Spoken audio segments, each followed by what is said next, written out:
Hey guys, ito guys, so nagluluto po ako ng tawagin dito sa amin ay, ano ba tawag nito? Shell po ito. Ang badoy po, ayan. Ayan, pinapakulang ko lang po siya guys, nilagyan ko siya ng tubig. Sibuyas, bawang, luya.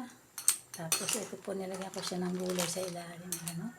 Pako po ito, daon ng sili, saka lubi-lubi. Ayan, hindi ko na po siya ginisa guys, ganyan diretso lang. Ayan. Ayan. Ayan, luto na nga po yung shell. Sandali lang, basta mainitan siya, luto na. Badoy pang tawag nito guys, ayan. Ngayon lang po ulit ako makaano nito eh. Ilang taon na ako hindi nakakatikim nito. Kaya, ayan. Try ko lang po dito sa gulay na to kung anong lasa. Hindi ko na siya inasinan guys kasi hindi ko pa tinitimpla yung ano niya, lasa. Kasi minsan maalat dito yung shell, yung pinakasabaw niya. Excuse me. Diretso lang po tayo guys, hindi na ako nag-isa para walang kolesterol. Totoo na agad oh. Yan oh, kumukulo pa lang siya oh. Ayan po ang laman niya ng badoy oh. Ayan. Mali naman po lutuin yung gulay. Kaya pinalagay ko sa ilalim para maluto agad siya. Ayan, bilis maluto. Pag bumuka po ito, luto na. Ayan. Bango. Ang bango pala nung pag may luya. Ayan. Tubig lang po ito. Tapos nilagay ko yung gulay sa ilalim. Sinusulpusol ko siya. Hindi ko lang niliitan. Malaki-laki lang siya para hindi maduro. Ayan. Tapos nilagay ko sa ibabaw itong badoy. Shell po ito guys. Ngayon lang ulit ako bumili nito. Pero dati ibang luto ito na maiba naman po itong luto. First time ko lang po magluto ng ganito. Pero experiment lang po ako magluto. Hindi ko na po siya nalagyan ng sili kasi mayroon pa akong kinuwang siling labuyo sa tanim namin. Yun na lang anuhin namin. Lalagay ko na lang po gayat-gayatin. Ayan, pagluto na siya. O kaya kainin. Sabay na lang sa pagkahain. Luto na po siya guys. Oh. Pero lutuin pa natin ng konti. Yan, kasi hilaw-hilaw pa siguro yung shell niya.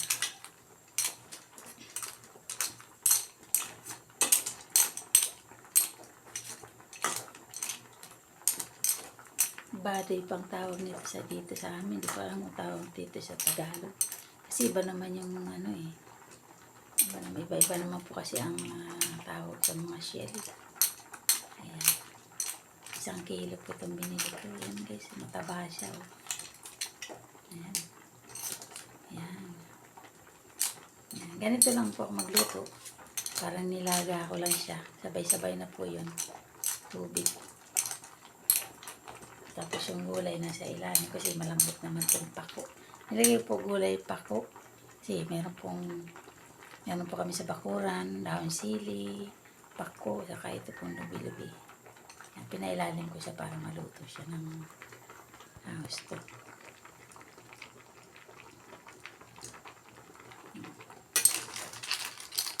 Ayan po siya. Okay na yung luto na nga po. Ayan. Oh. Ito na yung pako. Ayan. Madali naman po ilutuin mga dahon-dahon lang. Diba? Pero tagal-tagal natin ng ilang minuto para lutong-luto po ang shell. Kaya napakalumiit.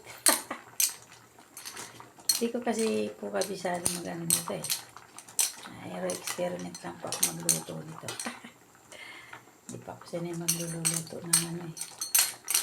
Kaya sarili ko lang pong recipe yung pagluto-luto. Ayan. Bango. Sensya na kayo sa lutoan ko guys. Wala pang pintura.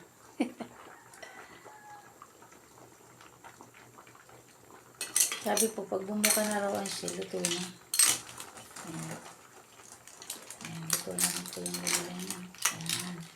Ayan po. Ito na siya. 8 minutes lang po siguro para luto na. Kasi hindi ko sigurado kung dapat bang lutuin ang gusto o ano. Kaya ano natin mga 8 minutes so, para tumuto. Ang dali niya kumulo. kasi malakas po yung apoy ko. Ayan naman yung gulay, lutong-luto rin para malambot.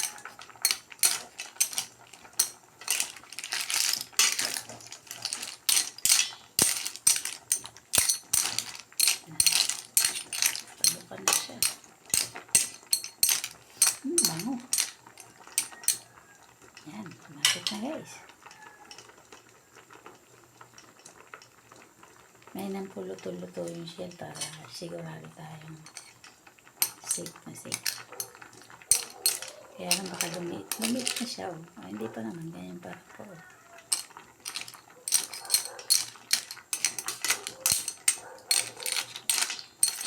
Ang tawag nito sa amin dito, yung nasabi ko kanina, badoy. Yan. Temporary lang po itong lutoan ko guys. Kasi hindi pa naayos. Bango ah.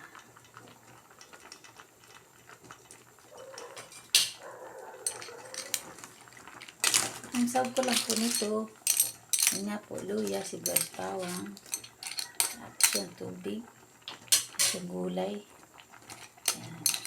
Gulay na pinagsama ko na pako, dahon sili, dahon lubi-lubi, o kalat-kalat at ang tawag sa iba niyan, o niyog-niyog. Yan.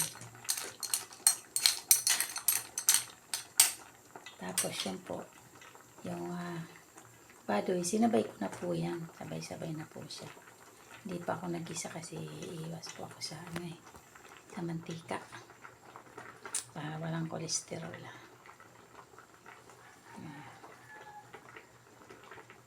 Lutuin po natin ang gusto yung shell para share tayo. Hindi ko kasi alam kung pagluto talaga luto na. Yung tahong po kasi pag bumuka na yung tahong luto na yun. Ito hindi ko po kasi alam.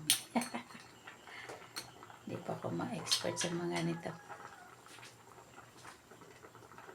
Yan, bango. Bango pa na ng luya. 8 minutes lang po siguro.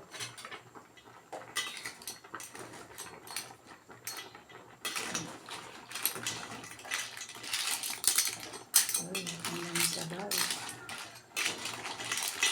Masarap po. Hindi ko muna ako nag-asin. Pero luto na siya. Oh. Yan, tikman muna natin guys kung pwede na. Kung ano lasa niya nang wala pang timpla.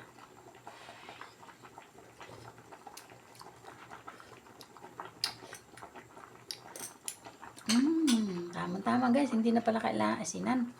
Ito lang pala yung sabaw ko guys. Hindi na po kailangan asinan. Kasi di ba yung sabaw nito medyo pag-konti ng sinabang parang tamang alat-alat. Ito sakto lang po, hindi siya maalat, hindi siya matabang. Di pa ako naglagay ng timpla niya kahit na ito lang po.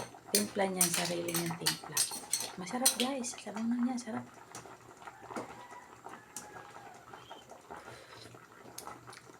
Sarap. Sarap pala. Ako na ganitong luto guys. Hindi ko ginisa yan guys. Nilaga ko lang siya. Sabay-sabay yung tubig. Kita nyo naman po. Tubig. Tapos nilagay ko yung gulay sa ilalim. Tapos pinatong ko itong badoy. Yan. Tapos nilagay ko sa ibabaw yung sibuyas, bawang, luya. Ayan. Tapos hindi pa ako nag-asin dyan. Yan lang. Yan lang po ang sabaw niya. Ganyan na kadami. Oh. 1 kilo. Tama-tama lang po ang lasa. Saktong-sakto. Hindi siya maalat. Hindi siya matabang. Saktong-sakto talaga. Away magustuhan po nyo ito guys. Madali lang po iluto. Pero syempre hugasan nyo rin po muna yung shell bago nyo iluto. Pero malinis na po yan dahil hinugasan naman yan na pag binibili. Nakababa naman niya sa tubig. Pero hugasan nyo rin po. Ayan. Pati pa.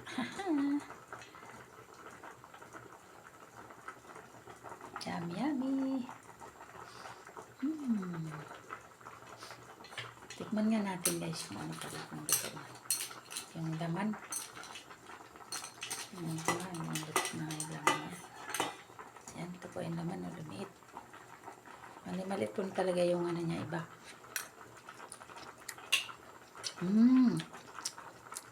Luto na po. 10 minutes. Pati po yung gulay, luto na rin, no?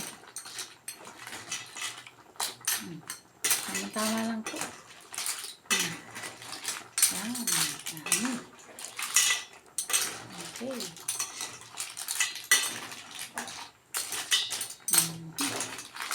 Ayan, sarap ng sabaw niya. So, diba? Okay.